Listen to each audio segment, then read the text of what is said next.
My mother has an umbrella. Mahaifiyata tana da lema. My mother has an umbrella. Mahaifiyata tana da lema. The umbrella has two colors. Leman tana da launuka guda biyu. The umbrella has two colors. Leman tana da launuka guda biyu. She put it over her head.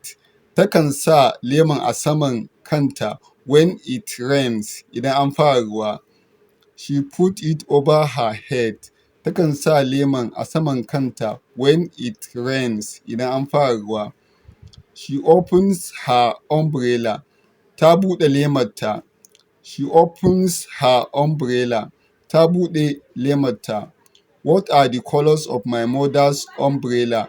Me launin kalan leman mamata? What are the colors of my mother's umbrella? Me launukan color ɗin leman mamata? To ku iya na following ku liking ku share ne mun ɗau sabon bidiyo na ilimi ku gani, kuma ku iya magana ta WhatsApp ko don ku samu ku shiga group ɗinmu na ilimi akan naira 250. Na gode, ga number mu nan.